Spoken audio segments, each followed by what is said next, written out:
आज की जो कहानी है वाकई में बहुत ही दर्दनाक, बहुत ही खतरनाक है। भगवान न करे ऐसा किसी के परिवार में घटना घटित हो। दरअसल एक परिवार के 5 सदस्यों की मौत हो जाती है। वो भी मौत और कोई नहीं, उस परिवार का एक सदस्य ही पहले अपने 5 सदस्यों को मारता है और फिर अपने आप को गोली मारकर अपने आप को भी मौत की नींद सुला देता है। और वो भी उस दिन यह घटना घटित होती है जिस दिन उसके भाई की शादी होती है।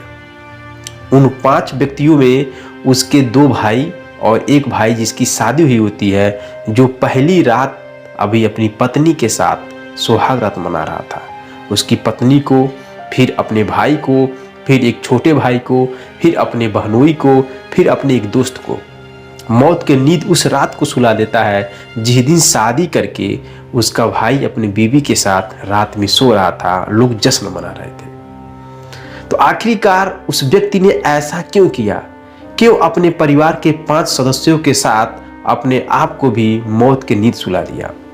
चलिए जानते हैं इस कहानी के पीछे की पूरी सच्चाई क्या है। दरअसल एक कहानी शुरू होती है उत्तर प्रदेश के मैनपुरी जिले से।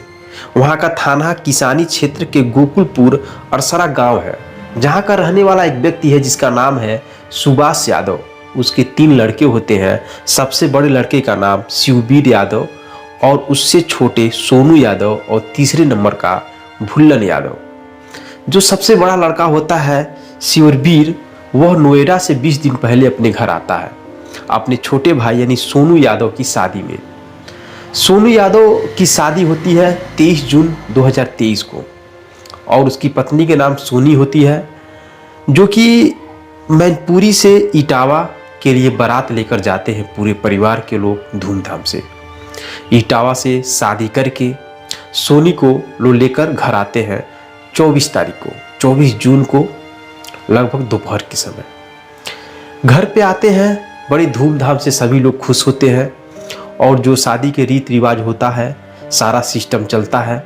शाम होती है, शाम को लोग जश्न मनाते हैं, डीजे चलता है, सब लोग नाचते हैं, गाते हैं और एंजॉय करने के बाद काफ़ी रात हो जाती है। लगभग 12-1 बज जाता है।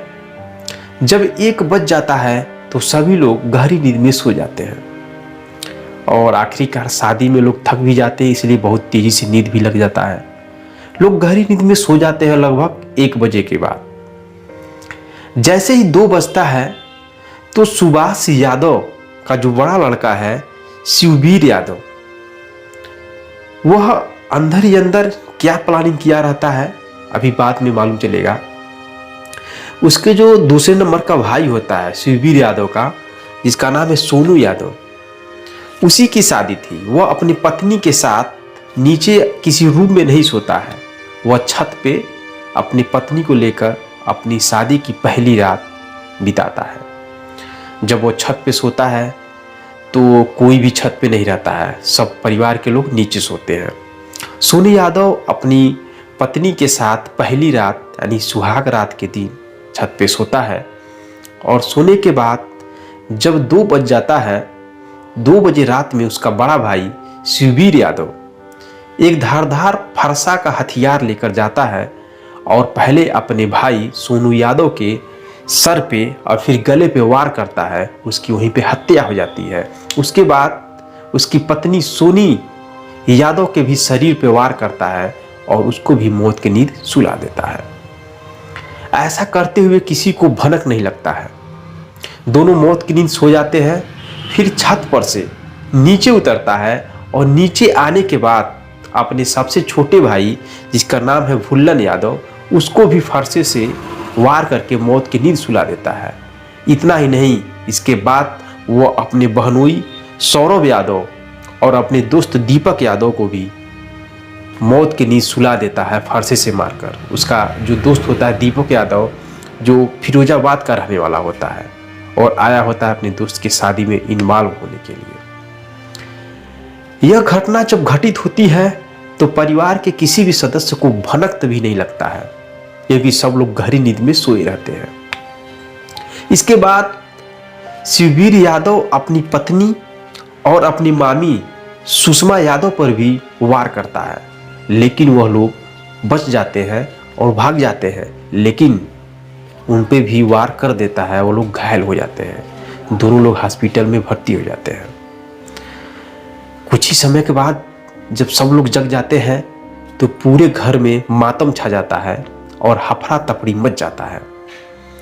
लोग दौड़ाते हैं शिववीर यादव को। शिववीर यादव अपने घर के पीछे जा करके एक कट्टा निकालता है और कट्टे से अपने खोपड़ी में मार करके अपनी भी हत्या कर लेता है।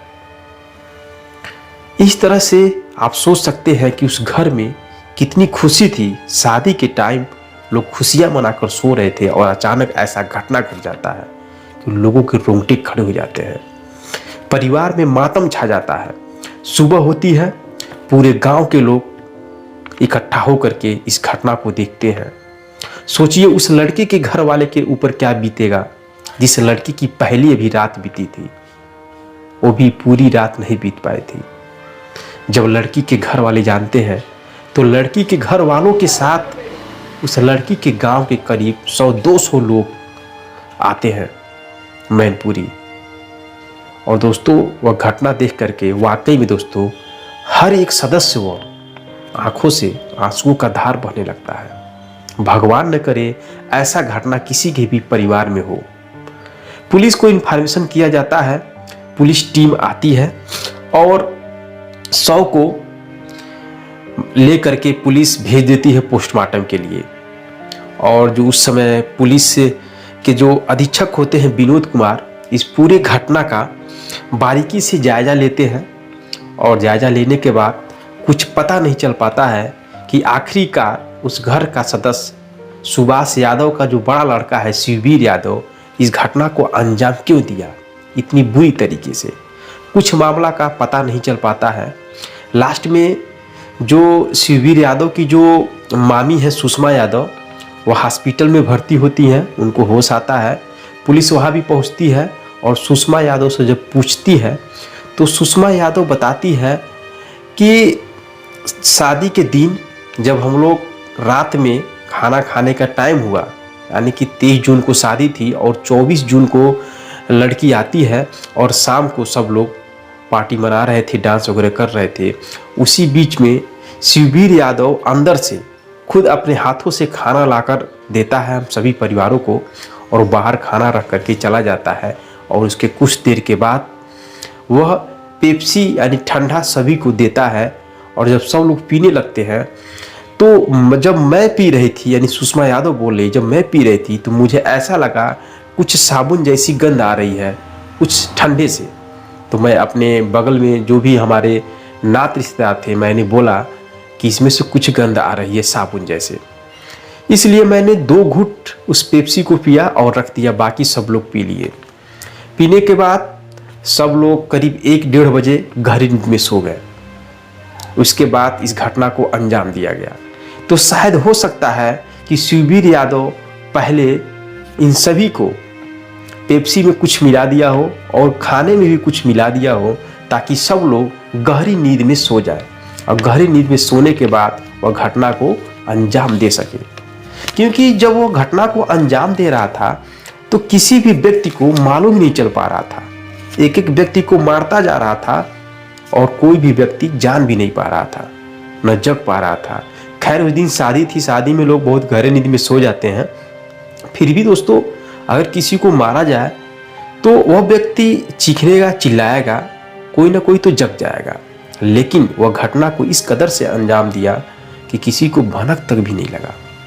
दोस्तों पुलिस इस मामले की जांच कर रही है, लेकिन अभी भी कुछ भी अभी क्लियर नहीं हो पाया है। कुछ लोग बता रहे हैं कि जो शिववीर यादव है वह एक साइको टाइप का व्यक्ति था। लेकिन अगर साइको टाइप का व्यक्ति था तो उसने 1 लोगों को मारता, 2 लोगों को मारता, उसने इतने लोगों को क्यों मारा?